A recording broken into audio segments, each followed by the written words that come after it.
Thank you, Mr. Chair, and thank you, Congresswoman Jayapal, for being a leader in this space. I rise today to oppose yet another anti-immigrant resolution from House Republicans.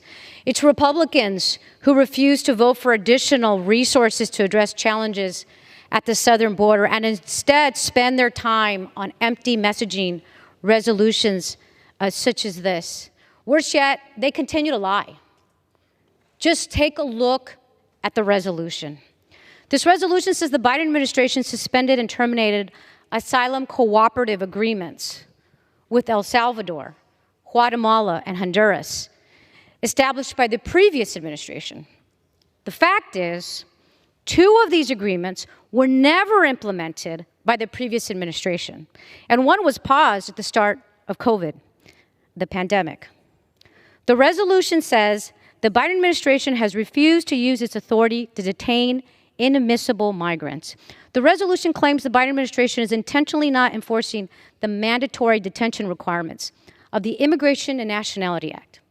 The fact is, the no administration, including the Trump administration, has fully complied with the act because Congress is not funding and providing the funds, and the previous administration never even asked for the funding to come close to having this mandatory detention for all, something I don't even agree with. Yet even the prior administration didn't do that.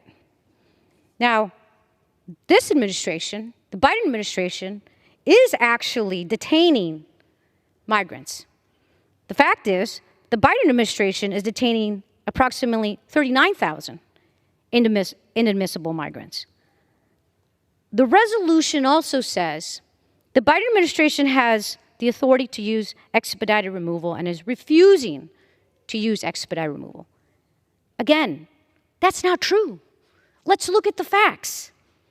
The Biden administration has expanded expedited removal to remove hundreds of thousands of people.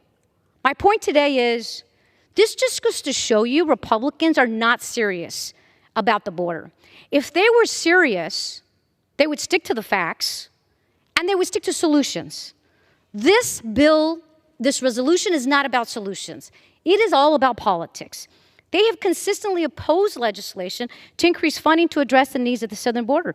It is Republicans who refuse to consider President Biden's $13.6 billion funding at the border. Let me talk about some of what's in that.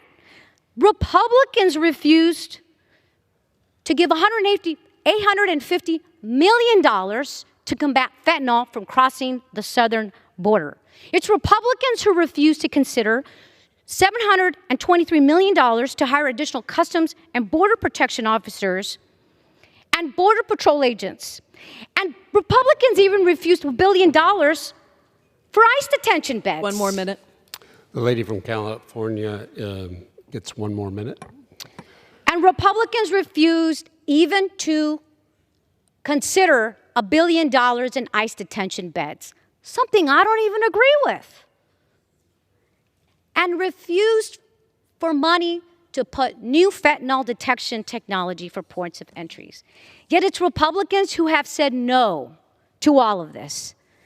Then the Biden administration helped craft a punitive, conservative, bipartisan Senate immigration bill that I didn't even support. House Republicans, they said no before the ink was dried. Why? Because Donald Trump called and said, don't consider it. We don't want to do anything at all. I need a campaign issue. That's what this is about. Time and time again, Republicans have had a chance to do something. They failed to act every time. They misled, they fear-mongered, they demonized immigrants and tried to convince the American people that they're not responsible for their own failures to act. Democrats should reject these tactics and this dishonest resolution. I urge my colleagues to vote no, and I yield back to Mr. California's time has expired. Thank you. The lady from Washington is recognized. I thank the gentlewoman.